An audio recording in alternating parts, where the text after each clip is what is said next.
Quranic translation کے حوالے سے پہلی کلاس ہے۔ تو آج کی اس کلاس میں ہم کچھ قرآن کا جو بیسک جو کنسیپٹ ہے اس کو دیکھتے ہیں۔ تو جیسا کہ آپ حضرات کو یہ بات معلوم ہے کہ قرآن مجید کی 114 صورتیں ہیں۔ تو 114 صورتوں میں کچھ صورتیں ایسی ہیں کہ جن کو ہم مکی صورتیں کہتے ہیں، اور کچھ صورتیں ایسی ہیں کہ جن کو ہم مدنی صورتیں کہتے ہیں۔ جو مکی صورتیں ہیں ان کا مطلب یہ ہے کہ یہ آپ صلی اللہ علیہ وسلم کی ہجرت سے پہلے نازل ہوئیں، اور جو مدنی صورتیں ہیں اس کا مطلب یہ ہے کہ یہ آپ صلی اللہ علیہ وسلم کی مدینہ منورہ میں ہجرت کے بعد نازل ہوئیں۔ تو اس طرح کل صورتیں ہیں 114۔ ان میں سے 86 صورتیں ایسی ہیں کہ جو مکی صورتیں ہیں۔ تو باقی کتنی بچ گئی بیٹا؟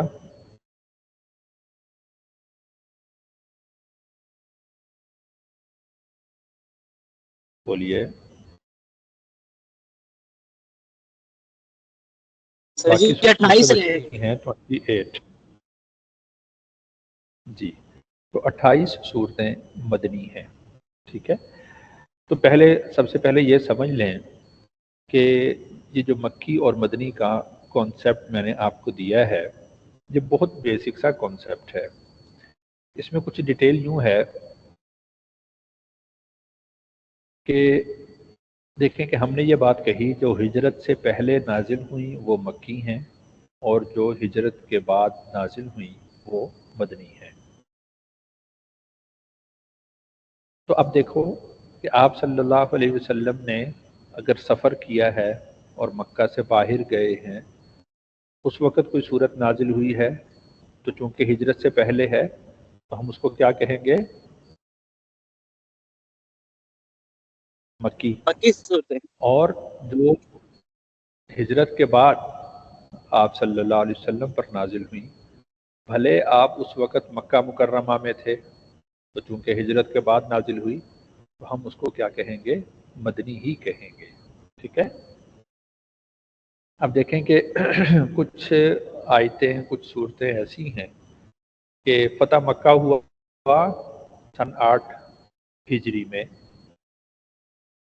تو اس وقت آپ صلی اللہ علیہ وسلم تو مکہ مکرمہ میں ہیں، ٹھیک ہے۔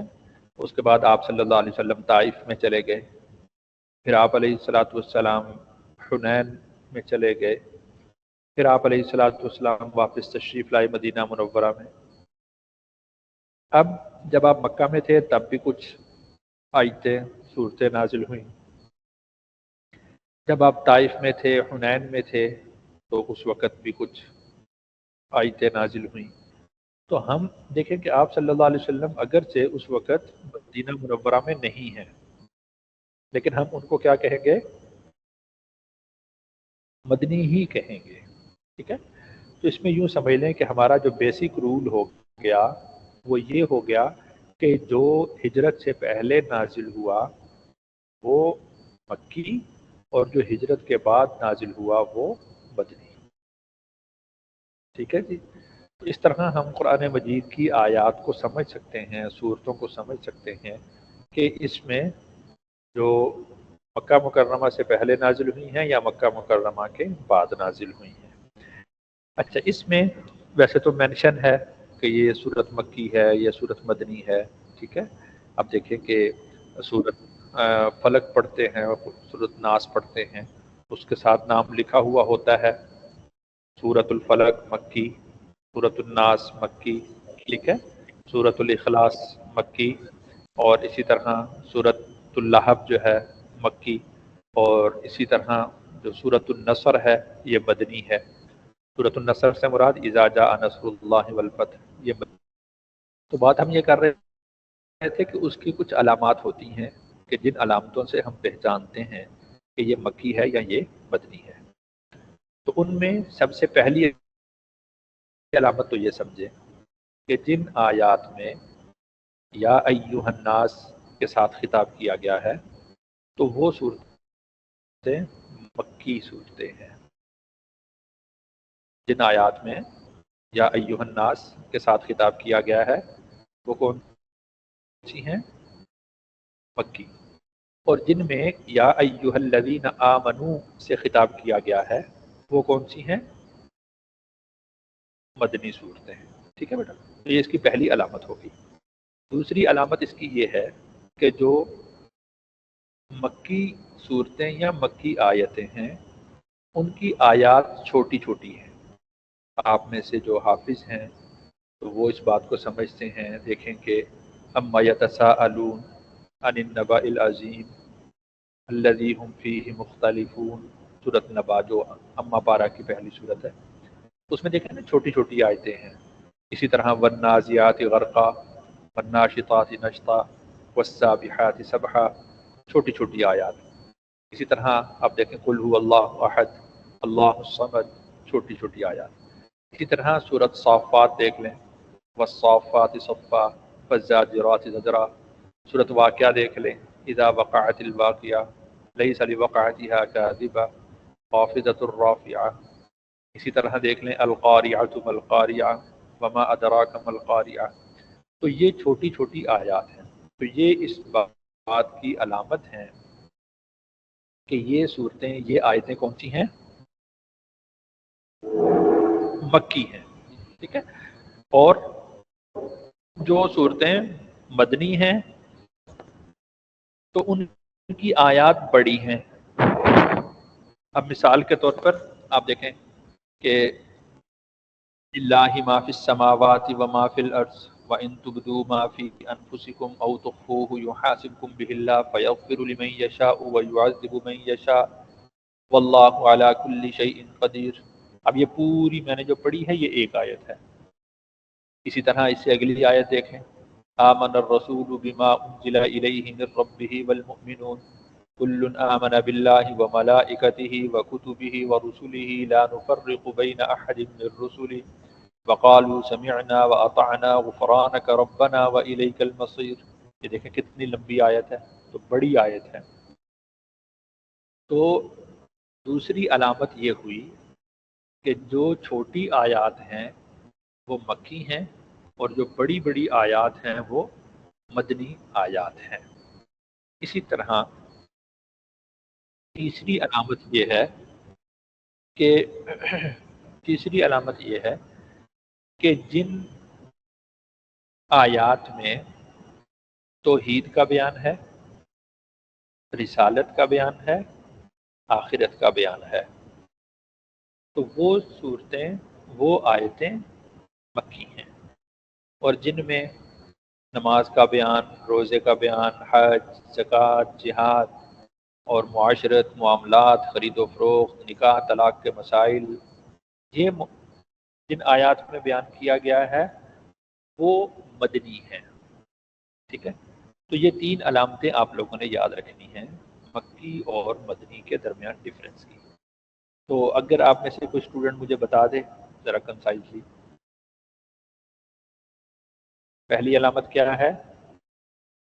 یا ایھا الناس اور یا ایھا الذین آمنوا۔ دوسری علامت کیا ہے؟ آیتیں چھوٹی ہیں، مکی صورتوں کی مکی آیات، اور جو مدنی ہیں وہ بڑی ہیں۔ تیسری علامت کیا ہے؟ کہ جو مکی ہیں ان میں توحید کا بیان ہے، رسالت کا بیان ہے، آخرت کا بیان ہے، اور جو مدنی ہیں ان میں نماز، روزہ، حج، زکوٰۃ، ٹھیک ہے، اسی طرح دوسرے معاملات، معاشرت، نکاح، طلاق، یہ جو مسائل ہیں تو اس کا بیان ہے۔ تو اس طرح سے ہم اس کو کلاسیفائی کر لیں گے کہ کچھ آیتیں ایسی ہیں کہ جو مکی ہیں اور کچھ آیتیں ایسی ہیں جو مدنی ہیں۔ یہ کلیئر ہو گیا کانسیپٹ بیٹا؟ کہ قرآن مجید کی 114 صورتیں ہیں، ان میں سے کچھ صورتیں مکی ہیں اور کچھ مدنی۔ جو مکی ہیں ان کی کچھ علامات ہیں، جو مدنی ہیں ان کی کچھ علامات ہیں. تو اس طرح ہم اس کو دو حصوں میں تقسیم کر لیں گے. پھر قرآن مجید میں دو طرح کی آیات ہیں. ایک وہ آیات ہیں کہ جن کو ہر آدمی سمجھ سکتا ہے جب اس کا معنی اور مفہوم وہ واضح ہے، اور کچھ آیات ایسی ہیں کہ جن کا معنی اور مفہوم واضح نہیں ہے. اب مثال کے طور پر قرآن مجید میں سورۃ قیامہ کے اندر آتا ہے وَالْتَفَّتِ السَّاقُ بِالسَّاقِ، کہ جس دن پنڈلی پر پنڈلی چڑھائی جائے گی. جس کا کیا معنی ہے؟ لفظی مطلب تو اس کو سمجھتے ہیں، لیکن اس کا حقیقی مفہوم کیا ہے وہ آدمی کے اختیار میں نہیں. ٹھیک ہے، تو اس کا پھر یہ اس کو ہم کہتے ہیں متشابہ. وہ کیا بولا جاتا ہے؟ متشابہ آیات. اور ایک دوسری آیت ہے مثال کے طور پر کہ وَأَقِيمُوا الصَّلَاةَ وَآتُوا الزَّكَاةَ، نماز کو قائم کرو، زکوٰۃ ادا کرو. اب دیکھو نماز کو قائم کرنا، زکوٰۃ ادا کرنا، اس کا مفہوم ہر ایک کو معلوم ہے، بالکل واضح ہے. تو اس میں کسی قسم کا کوئی شک نہیں، کوئی شبہ نہیں ہے. تو یہ اس کو ہم کہتے ہیں محکم آیات. اس کو ہم کہتے ہیں محکم آیات. تو یوں سمجھ لیں کہ آیتیں دو طرح کی ہو گئیں. ایک وہ آیتیں ہیں کہ جن کے معنی اور مفہوم کو عام آدمی نہیں سمجھ سکتا، اور ایک وہ ہوا کہ جس کو ہر آدمی آسانی سے سمجھ سکتا ہے. اسی طرح اس کی اگزامپل ایک اور لے لیں کہ الرحمن علی العرش استوى ثم استوى علی العرش، اللہ تعالیٰ پھر عرش پر مستوی ہوئے. اب اللہ تعالیٰ عرش پر کیسے بیٹھے، کیسے مستوی ہوئے، اب یہ کسی کے علم میں نہیں، اس لیے کہ اللہ تعالیٰ جسم سے پاک، اللہ تعالیٰ حدود سے پاک، اللہ تعالیٰ کسی جگہ میں یعنی بند ہونے سے پاک. تو یہ کس طرح ہوا، اب یہ ہمارے علم میں نہیں ہے. اسی طرح رسول اللہ صلی اللہ علیہ وسلم کے لیے اللہ تعالیٰ نے ارشاد فرمایا کہ وما رمیت اذ رمیت ولکن اللہ رمی، کہ جب آپ نے بدر کے موقع پر مٹھی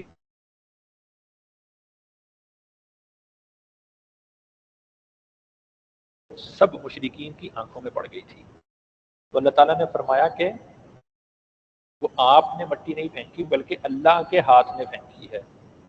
اب وہ اللہ کا ہاتھ کیسے ہوا، کیسے آیا، کس طرح مٹی اڑی، کس طرح سب کی آنکھوں میں گئی، تو یہ کسی کے علم میں نہیں ہے، اس کی حقیقت کو جاننا. تو ان کو کہا جاتا ہے متشابہ. اور اسی طرح مثال کے طور پر اللہ تعالیٰ نے حکم ارشاد فرمایا کہ یا ایھا الناس اعبدوا ربکم، اے انسانوں تم اپنے رب کی عبادت کرو، الذی خلقکم، جس نے تمہیں پیدا کیا. اب اس کا معنی بالکل مفہوم واضح ہے. اسی طرح اللہ تعالیٰ نے فرمایا وَأَتِمُّوا الْحَجَّ وَالْعُمْرَةَ لِلَّهِ، کہ اے لوگو تم اللہ کے لیے حج کرو، اللہ کے لیے عمرہ کرو. معنی بالکل واضح ہے. یا ایھا الذین آمنوا کتب علیکم الصیام کما کتب علی الذین من قبلکم لعلکم تتقون، اے ایمان والو تم پر روزے فرض کیے گئے ہیں جس طرح کہ تم سے پہلی امتوں پر روزے فرض کیے گئے تھے. تو بالکل مفہوم واضح ہے. تو جب ان آیات کا مفہوم واضح ہو، ان آیات کو ہم محکم کہتے ہیں، اور جن آیات کا مفہوم واضح نہ ہو ان کو ہم متشابہ آیات کہتے ہیں. اللہ تعالیٰ نے سورۃ آل عمران کی آیت نمبر 4 میں ارشاد فرمایا کہ جو لوگ ایمان والے ہیں وہ محکم آیات پر عمل کرتے ہیں، جو متشابہ آیات ہیں اس کے پیچھے نہیں پڑتے. ٹھیک ہے، کہ بس آپ اسی کے پیچھے لگے رہو کہ نہیں نہیں اس کا مطلب کیا ہے، جب تک ہمیں اس کا مطلب معلوم نہیں ہوگا ہم آگے نہیں چلیں گے، ہم سمجھ نہیں سکتے، ہم پڑھ نہیں سکتے. تو اہل ایمان کو اللہ تعالیٰ نے یہ حکم دیا کہ وہ محکم آیات پر عمل کریں اور متشابہ آیات کو چھوڑ دیں. ٹھیک ہوگی بات بیٹا؟ تو قرآن مجید کی جو آیات ہیں وہ دو طرح سے ہو گئیں.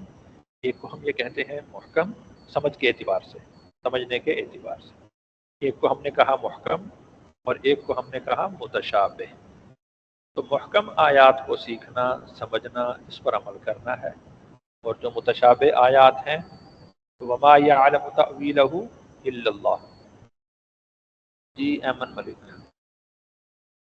آپ کا السلام کوشچن۔ علیکم سر۔ وعلیکم السلام جی بیٹا۔ سر اس میں حروف مقطعات بھی آتے ہیں، وہ جو سورت کے سٹارٹ میں ہوتے ہیں وہ بھی اس میں آئیں گے نا متشابہ آیات میں؟ متشابہ میں جی بیٹا بالکل، جو حروف مقطعات ہیں وہ بھی متشابہ میں آتے ہیں۔ اب جیسے الف لام میم، اب اس کا کیا معنی ہے اور اس کا معنی کیا ہونا چاہیے، اس کے مفہوم کیا ہونا چاہیے، یہ اللہ نے کیوں نازل کیا ہے، تو یہ محکم، یہ متشابہ ہوگی۔ تو ہمیں ان کے معنی پر نہیں، جن کے معنی مفہوم واضح ہیں ہمیں وہ سیکھنے چاہیے، ہمیں ان پر عمل کرنا چاہیے۔ ٹھیک ہوگی بات بیٹا احمد؟ ہاں جی سر۔ جی اچھا جی، اسی کے ساتھ یعنی آج ابھی تک ہم نے دو کانسیپٹ پڑھ لیے ہیں۔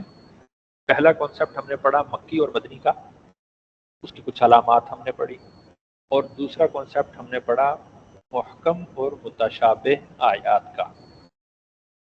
تو محکم اور متشابہ میں سے ہمیں محکم پر عمل کرنا ہے، محکم کو سیکھنا ہے، محکم کے مطابق ہم نے اپنی زندگی گزارنی ہے۔ جو متشابہ آیات ہیں اس کے بارے میں اللہ تعالیٰ نے سورۃ آل عمران میں فرمایا کہ وَمَا يَعْلَمُ تَأْوِيلَهُ إِلَّا اللَّهُ، کہ ان کی تعلیم، ان کی تفسیر سوائے اللہ کے کوئی نہیں جانتا۔ وَالرَّاسِخُونَ فِي الْعِلْمِ يَقُولُونَ، اور جو راسخ فی العلم ہیں وہ یہ لوگ کہتے ہیں کہ یہ ہمارے رب کی طرف سے ہے، بس اس پر اتنا کہہ کر وہ خاموش ہو جاتے ہیں۔ ٹھیک ہے، تو محکم اور متشابہ۔ اب جو محکم آیات ہیں ان کی پھر دو قسمیں ہیں۔ جو محکم آیات ہیں ان کی بھی پھر آگے کتنی قسمیں ہیں؟ دو قسمیں ہیں۔ ایک محکم ایسی آیات ہیں کہ جو ہر بندے کو اپیل کرتی ہیں، بھلے وہ عالم ہو، جاہل ہو، شہری ہو، دیہاتی ہو، بڑا ہو، چھوٹا ہو، ٹھیک ہے، پڑھا لکھا ہو، ان پڑھ ہو، کسی قوم قبیلے کا ہو، تو وہ ہر شخص اس کو سمجھ سکتا ہے، ہر شخص اس کو پڑھ سکتا ہے۔ ٹھیک ہے، اور کچھ آیات ان میں ایسی ہیں محکم میں کہ جن کو ہر شخص نہیں سمجھ سکتا، اس کو عالم سمجھ سکتے ہیں، فقیہ اس کو سمجھ سکتے ہیں۔ اب جو محکم ہے کہ جس کو ہر شخص سمجھ سکتا ہے وہ واعظ اور نصیحت کی آیات ہیں، وہ جنت اور جہنم کی آیات ہیں، وہ ایمانیات سے متعلق آیات ہیں۔ اس کی اگزامپل سمجھیں کہ اب دیکھیں کہ اللہ تعالیٰ نے ارشاد فرمایا کہ قل هو اللہ احد، آپ فرما دیجئے کہ اللہ اکیلا ہے، اللہ الصمد، اللہ بے نیاز ہیں، لم یلد ولم یولد، نہ اس کا کوئی بیٹا نہ وہ کسی کا بیٹا، ولم یکن لہ کفوا احد، اور اس کا کوئی ہمسر نہیں۔ دیکھیں اس میں کوئی ٹیکنیکلٹی نہیں ہے، صاف صاف اور سیدھی سیدھی بات بیان کی گئی ہے کہ اللہ اکیلے ہیں، اللہ بے نیاز ہیں، اور اللہ تعالیٰ کا کوئی شریک نہیں ہے، اللہ تعالیٰ کا نہ کوئی باپ ہے، نہ اللہ کی کوئی اولاد ہے، اور اللہ کا کوئی ہمسر نہیں۔ بالکل کلیئر ہے، یہ ہر شخص کے لیے ہے، ہر شخص یہ عقیدہ اپنائے گا، ہر شخص یہ بات کرے گا۔ اسی طرح آپ سورۃ الفتح دیکھیں، سورۃ الفتح میں کیا ہے؟ محمد الرسول اللہ، محمد صلی اللہ علیہ وسلم اللہ کے رسول ہیں۔ ٹھیک ہے، اسی طرح سورۃ البقرہ کی آیت نمبر 285 دیکھیں، اس میں ہے آمن الرسول بما انزل الیہ من ربہ والمؤمنون کل آمن باللہ وملائکتہ وکتبہ ورسلہ، کہ ہر ایک ایمان لایا اللہ پر، اس کے فرشتوں پر، اس کی کتابوں پر، اس کے رسولوں پر۔ اللہ پر ایمان لانا ہر ایک کے لیے برابر ہے، چاہے وہ شہر کا ہو، دیہات کا ہو، پڑھا لکھا ہو، ان پڑھ ہو، بڑا ہو، چھوٹا ہو، کسی قوم، قبیلے، علاقے سے تعلق رکھتا ہو، اس کو پر لازم ہے۔ سیم ایز اٹ از فرشتوں پر ایمان لانا، کتابوں پر ایمان لانا، آخرت پر ایمان لانا، سب کے لیے برابر ہے۔ اب لیکن کچھ آیات ایسی ہیں، اب اسی طرح اسی کو آگے ایکسٹینڈ کریں کہ ان میں کچھ آیات ایسی ہیں جو واعظ و نصیحت سے متعلق ہیں، جس کو اللہ تعالیٰ نے فرمایا کہ وَلَقَدْ يَسَّرْنَا الْقُرْآنَ لِلذِّكْرِ فَهَلْ مِن مُدَّكِرٍ، سورۃ القمر 27واں پارہ ہے۔ تو اللہ نے فرمایا کہ وَلَقَدْ يَسَّرْنَا الْقُرْآنَ، ہم نے آسان کیا قرآن کو، لِلذِّكْرِ، نصیحت کے لیے، فَهَلْ مِن مُدَّكِرٍ، کوئی ہے جو تم میں سے نصیحت حاصل کرے۔ اب دیکھیں کہ قرآن مجید کی جو آیات نصیحت سے متعلق ہیں وہ سب کے لیے برابر ہیں، ان کے اوپر سب اس کو سب پڑھیں گے۔ اب نصیحت میں کیا کیا آیاتیں ہیں جس کو ہم کہیں گے سابقہ جو قومیں ہیں، سابقہ اقوام ہیں، تو ان کے احوال، واقعات، ان کی اچھائی، ان کی برائی اللہ تعالیٰ نے قرآن مجید میں بڑی تفصیل کے ساتھ بیان کر دی کہ وہ فلاں لوگ بہت اچھے تھے، فلاں لوگ بہت برے تھے، فلاں لوگوں نے اللہ تعالیٰ کی بات کو نہیں مانا، اللہ نے ان کو عذاب میں مبتلا کیا، اور فلاں لوگ وہ اچھے تھے، اللہ تعالیٰ نے ان کو اس طرح سے نعمتوں سے نوازا۔ تو یہ سب کے لیے ہے، کوئی شخص ہو وہ اس کو پڑھ سکتا ہے۔ اب دیکھیں نا کہ کسی قوم کے واقعہ کو پڑھنے کے لیے، اس کو سن کر سمجھ کر عمل کرنے کے لیے کوئی بہت لمبے چوڑے فلسفے کی ضرورت نہیں، تو بڑے لمبے چوڑی اس کے علوم کی ضرورت نہیں ہے۔ ایک قوم کا واقعہ بیان کیا جائے، مثال کے طور پر 9ویں پارے کے اندر اللہ تعالیٰ نے حضرت موسیٰ علیہ السلام کا اور فرعون کا واقعہ بیان کیا ہے۔ تو اس میں واقعہ بیان کیا، آپ اس واقعے کو پڑھیں، اردو ترجمہ پڑھ لیں اس کا، بالکل صاف سیدھی بات معلوم ہوتی ہے۔ جب موسیٰ علیہ السلام فرعون کے پاس جاتے ہیں، اس کو ایمان کی دعوت دیتے ہیں، وہ آگے سے ضد کرتا ہے، اٹرمی کرتا ہے، اور وہ کہتا ہے کہ نعوذ باللہ موسیٰ علیہ السلام جادوگر ہیں، تو اب وہ اپنے جادوگروں کو بلا لیتا ہے۔ تو اب وہ جادوگر یہ کہتے ہیں کہ اگر ہم جیت گئے تو ہمیں کیا ملے گا؟ تو فرعون کہتا ہے کہ میں تمہیں بڑے انعامات دوں گا، تم میرے قریبی ہو جاؤ گے، تمہارے عہدے بڑھا دوں گا۔ اب حضرت موسیٰ علیہ السلام کے مقابلے میں وہ آ گئے، انہوں نے حضرت موسیٰ علیہ السلام سے مطالبہ کیا کہ پہلے آپ اپنا کرتب دکھائیں گے یا ہم اپنا کرتب دکھائیں گے؟ تو موسیٰ علیہ السلام نے فرمایا کہ نہیں، تم پہلے جو تمہارے پاس ہے تم اس کو ظاہر کرو، تم پہلے وہ اپنا کرتب دکھلاؤ۔ تو انہوں نے کیا کیا، نظر بندی کر دی، اور نظر بندی کے ساتھ انہوں نے جو رسیاں پھینکی، تو وہ رسیاں جو تھیں وہ لوگوں کو ایسے محسوس ہونے لگی جیسا کہ سانپ ہوتے ہیں۔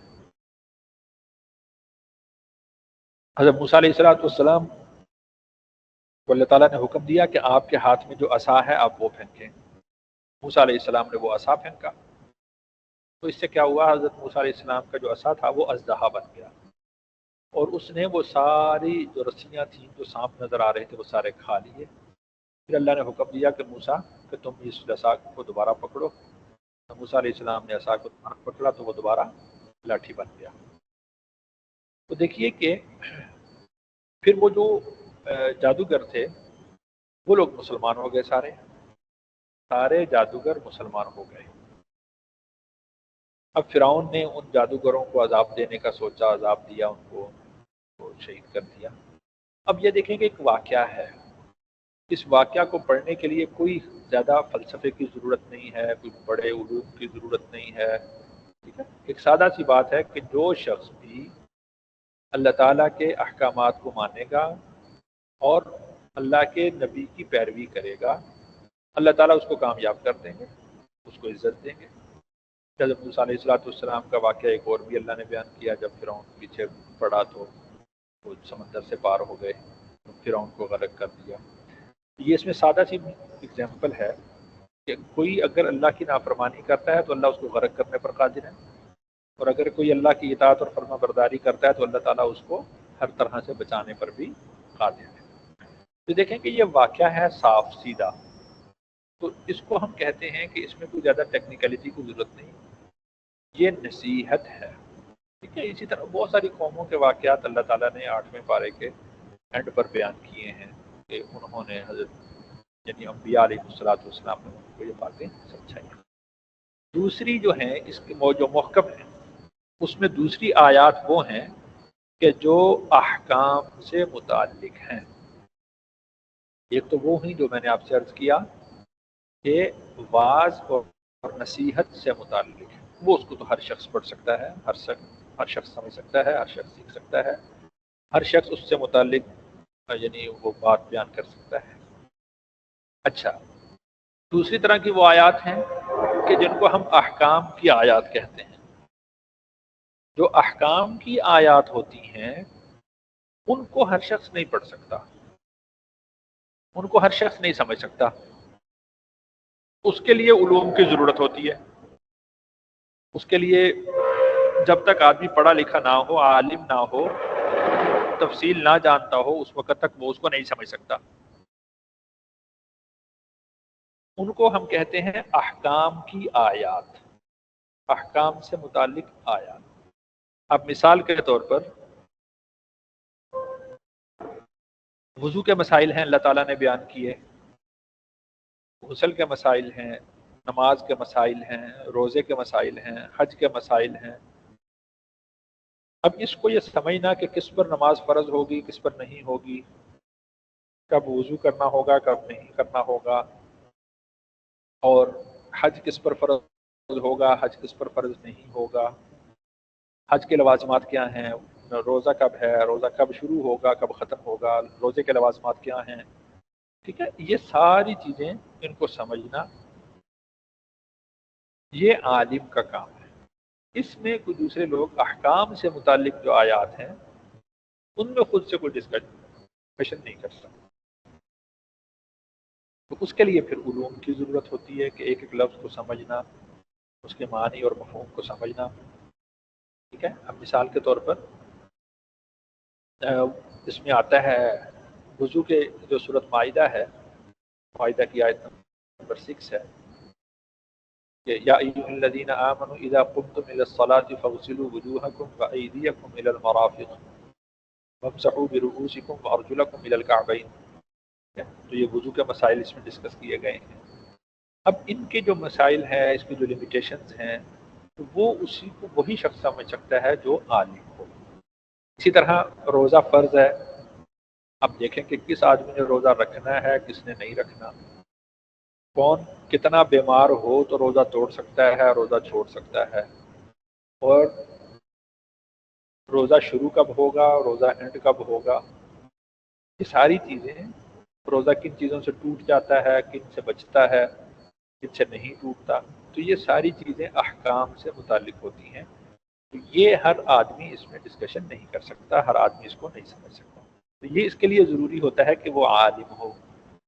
اس میں ہمارے معاشرے کے اندر یہ ایک دو بات کہی جاتی ہے نا کہ قرآن مجید آسان ہے، قرآن مجید آسان ہے، اس کو ہر شخص سمجھ سکتا ہے، ہر شخص پڑھ سکتا ہے. اس میں یہ جو کنفیوژن ہے وہ یہ ہے کہ ہر آدمی کے سمجھنے کی جو قرآن کی آیات ہیں وہ واعظ اور نصیحت سے متعلق ہے. اب جیسے میں نے آپ کے سامنے آیت پیش کی سورۃ قمر کی کہ اللہ تعالیٰ نے قرآن مجید کو آسان کیا. تو آسان کیوں کیا اللہ تعالیٰ نے، وہ بات بھی بیان تو کر دی ہے ساتھ کہ ہم نے قرآن کو آسان کیا ہے نصیحت کے لیے. ٹھیک ہے. اور اسی طرح قرآن مجید نے نحل میں 14ویں پارے میں ارشاد فرمایا کہ فَاسْأَلُوا أَهْلَ الذِّكْرِ إِن كُنتُمْ لَا تَعْلَمُونَ، کہ تم اہل ذکر سے پوچھو. اہل ذکر سے مراد علماء ہیں، تم علماء سے پوچھو. اسی طرح سورۃ رعد میں 13ویں پارے میں اللہ نے ارشاد فرمایا کہ وَمَا أَرْسَلْنَا مِن رَّسُولٍ إِلَّا بِلِسَانِ قَوْمِهِ لِيُبَيِّنَ لَهُمْ، کہ ہم نے ہر قوم میں ایک رسول بھیجا تاکہ وہ ان کو بیان کر کے بتائے کہ یہ احکام کیا ہوتے ہیں. اس میں ایک انٹرسٹنگ واقعہ میں آپ لوگوں کو سناتا ہوں کہ حضور صلی اللہ علیہ وسلم کے زمانہ میں حضرت ثابت بن قیس رضی اللہ عنہ ایک صحابی ہیں. آیت نازل ہوئی کہ تم اس وقت تک کھا سکتے ہو، روزے کا حکم تھا، حتیٰ یتبین لکم الخیط الابیض من الخیط الاسود من الفجر. سورۃ بقرہ میں اللہ نے فرمایا یہاں تک کہ جو سفید جو سیاہ دھاگا ہے وہ سفید دھاگے سے جدا ہو جائے، اس وقت تک تم کھا سکتے ہو۔ حضرت ثابت بن قیس انہوں نے اس طرح کیا، 2 دھاگے لیے، ایک سفید رنگ کا اور ایک سیاہ رنگ کا، اور اس کو تکیے کے نیچے رکھ لیا اور کھاتے رہے۔ جب تکیے کے نیچے سے اٹھا کے دیکھتے کہ وہ تو جڑے ہوئے ہیں۔ اللہ تعالیٰ نے تو قرآن میں ارشاد فرمایا جب تک یہ جدا ہو جائیں اس وقت تک تم کھا سکتے ہو۔ اردت سے فجر کی اذان ہو گئی۔ جب نماز کا وقت ہوا تو حضرت ثابت بن قیس آپ صلی اللہ علیہ وسلم کے پاس گئے اور کہا کہ یا رسول اللہ صلی اللہ علیہ وسلم، اللہ تعالیٰ نے تو قرآن میں ارشاد فرمایا ہے کہ تم اس وقت تک کھا سکتے ہو جب تک کہ سفید دھاگا سیاہ دھاگے سے جدا نہ ہو جائے، وہ تو میں نے 2 دھاگے رکھے تھے تو وہ تو ابھی تک جدا نہیں ہوئے، اس کا کیا مطلب ہے؟ تو پھر آپ صلی اللہ علیہ وسلم نے فرمایا کہ اس سے مراد حقیقی طور پر دھاگے نہیں ہیں، بلکہ سیاہ دھاگے سے مراد رات کی سیاہی ہے اور سفید دھاگے سے مراد صبح کی روشنی ہے۔ تو دیکھیں کہ الفاظ کے اعتبار سے تو وہ لوگ عربی جانتے تھے،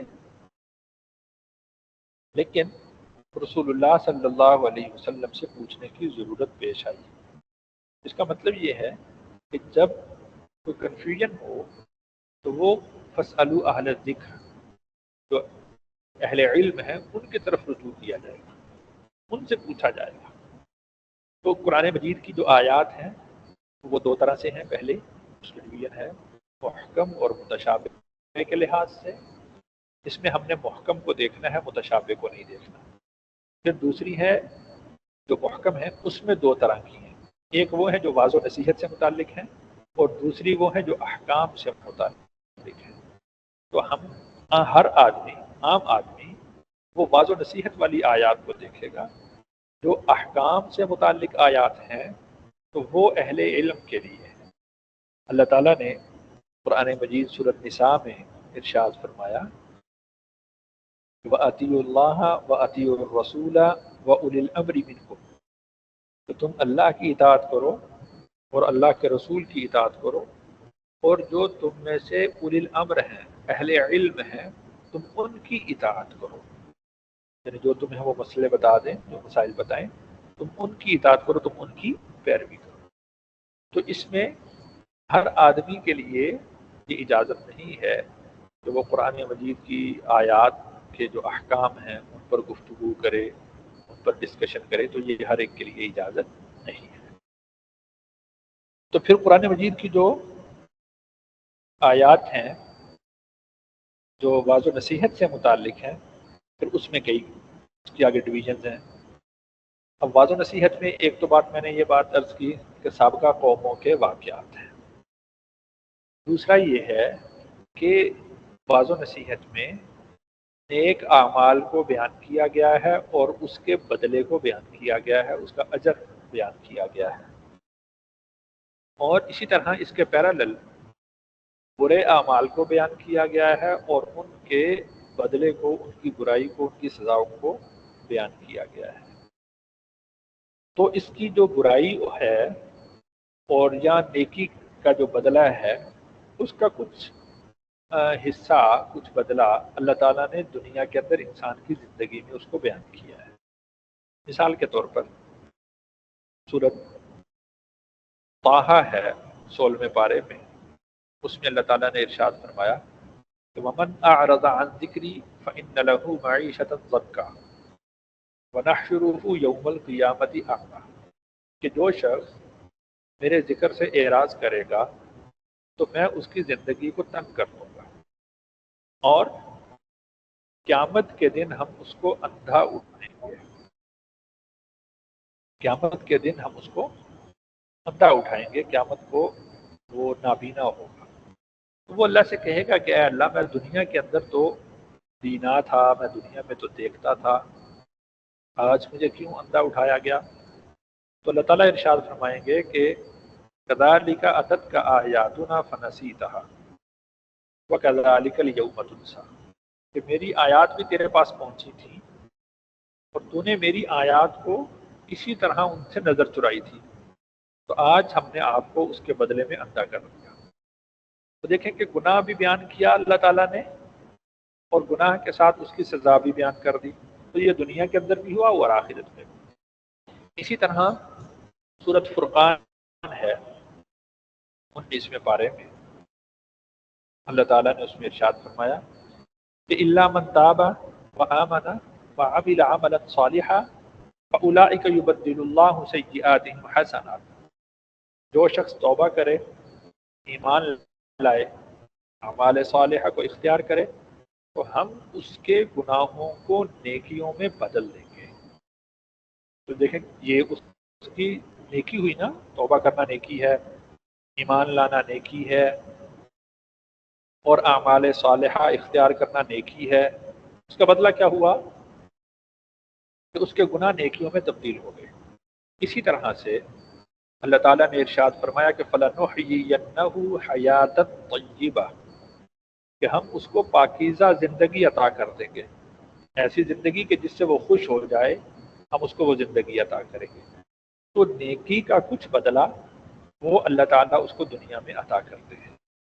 تو یہ بات میں نے عرض کی، جو واعظ و نصیحت سے متعلق بات ہوتی ہے تو اس میں کبھی اللہ تعالیٰ واقعات کو بیان کرتے ہیں، اور کبھی اللہ تعالیٰ نیکی پر موٹیویشن کرنے کے لیے، موٹیویشن دینے کے لیے اللہ تعالیٰ نیکی اور اس کا بدلہ دنیا میں اور اس کا بدلہ آخرت میں بیان کرتے ہیں۔ اسی طرح اگر کوئی شخص برائی کرتا ہے، گناہ کرتا ہے، تو اللہ تعالیٰ تھریٹ دیتے ہیں کہ اس کا بدلہ کچھ دنیا میں بھی ملے گا اور باقی بدلہ اور سزا اس کی آخرت میں ملے گی۔ تو ہم نے جو قرآن مجید کی جو آیات ہوتی ہیں، تو اس طرح سے ان کو ہم نے ڈیوائڈ کر کے، ہم نے اس طرح سے ان کو بیسک کنسیپٹ اپنے مائنڈ میں بنا کر پھر ہم نے اس کو دیکھنا ہوتا ہے کہ یہ واقعات ہیں قرآن مجید کے، اور یہ احکام ہیں قرآن مجید کے، یہ واعظ و نصیحت سے متعلق آیات ہیں، یہ محکم آیات ہیں، یہ متشابہ آیات ہیں۔ پھر اس میں ایک کنسیپٹ اور بھی ہوتا ہے، جو محکم آیات ہوتی ہیں ان میں کچھ آیات ایسی ہوتی ہیں کہ جن کا حکم باقی ہوتا ہے، اور کچھ آیات ایسی ہوتی ہیں کہ جن کا حکم باقی نہیں ہوتا۔ جن کا حکم باقی نہیں ہوتا ان کو ہم کہتے ہیں منسوخ آیات، تو ہم کہتے ہیں منسوخ آیات کہ ان کا حکم باقی نہیں رہا۔ تو یہ ناسخ، جو بعد میں حکم نازل ہوتا ہے اس کو ناسخ کہتے ہیں، اور جو پہلے حکم تھا اب وہ باقی نہیں رہا تو اس کو منسوخ کہا جاتا ہے۔ اس کی اگزامپل یوں سمجھیں کہ ایک شخص ہے، وہ بیمار ہوا، ڈاکٹر کے پاس گیا، ڈاکٹر بہت سمجھدار ہے، بہت ایکسپیرینس پرسن ہے۔ اب وہ کہتا ہے، چیک اپ کرتا ہے، چیک اپ کے بعد وہ اس کو ایک میڈیسن دیتا ہے، پھر وہ کہتا ہے کہ 15 دن کے بعد آپ دوبارہ آئیں، دوبارہ چیک اپ ہوگا۔ 15 دن کے بعد جب وہ دوبارہ جاتا ہے تو وہ ڈاکٹر اس کی چیک اپ کرنے کے بعد کہتا ہے کہ آپ کافی بہتری کی طرف جا رہے ہیں، تو وہ اس کی جو ریکمینڈڈ میڈیسن ہوتی ہے وہ چینج کر دیتا ہے۔ اب دیکھیں یہاں پر کوئی شخص بھی اس ڈاکٹر کو یہ نہیں کہے گا کہ یہ بے وقوف تھا اور پہلے کیوں نہیں اس نے یہ والی میڈیسن دی، پہلے یہ میڈیسن دے دیتا۔ ہر شخص کیا کہتا ہے کہ ڈاکٹر بہت سمجھدار ہے، اس کو یہ بات معلوم ہے کہ یہ میڈیسن کب تک چلے گی، اس کا اثر کب تک ہوگا، یہ میڈیسن کب تک دینی چاہیے، اور اس کے بعد دوسری جو میڈیسن ہے اس کی ڈیٹ کیا ہے، اس کو کب دینا ہے، اور کس وقت آدمی کی یعنی ریکوائرمنٹ یہ ہوگی تو اس کو یہ میڈیسن دینی ہے۔ تو ہر شخص اس ڈاکٹر کو سمجھدار کہتا ہے۔ اسی طریقے سے اللہ تعالیٰ نے ایک حکم نازل فرمایا، تو یوں سمجھ لیں کہ جو منسوخ آیات ہوتی ہیں تو اس کا مطلب یہ ہوتا ہے کہ وہ اس کی مدت پوری ہو گئی، اس حکم کی مدت کو اللہ تعالیٰ نے پورا کر دیا، اب اس کے بعد نیا حکم نازل ہوگا۔ اس میں بہت ساری آیات ہوتی ہیں، جیسے میں نے آپ کو بتایا کہ احکام سے متعلق، تو یہ جو ناسخ اور منسوخ والی آیات ہوتی ہیں یہ احکام سے متعلق ہوتی ہیں۔ ایمانیات سے متعلق جو آیات ہیں ان میں ناسخ اور منسوخ نہیں چلتا، واقعات والی جو آیات ہیں ان میں ناسخ اور منسوخ نہیں چلتا، جو بعض و نصیحت والی آیات ہیں ان میں ناسخ اور منسوخ نہیں چلتا، وہ سیم ایز اٹ از رہتی ہیں۔ تو یہ جو آیات ہیں یہ ان میں ہوتا ہے جو احکام سے متعلق ہوتی ہیں۔ اب اس کی اگزامپل سمجھیں۔ عرب کا جو معاشرہ تھا یہ لوگ شراب کے عادی تھے، شراب بہت پیتے تھے، شراب استعمال کرتے تھے۔ اب اللہ تعالیٰ نے قرآن مجید میں پہلے ارشاد فرمایا کہ تتخذون منہ سکرا ورزقا حسنا، تھوڑی سی توجہ دلائی کہ یہ جو شراب ہے کہ تم اس سے یہ جو شیرہ بنتا ہے کہ تم اس کا جوس نکالتے ہو پھلوں کا، تو اس سے شراب بھی بن جاتی ہے اور یہ رزق حسن ہے، اچھا رزق بھی ہے۔ جی کون بول رہا ہے؟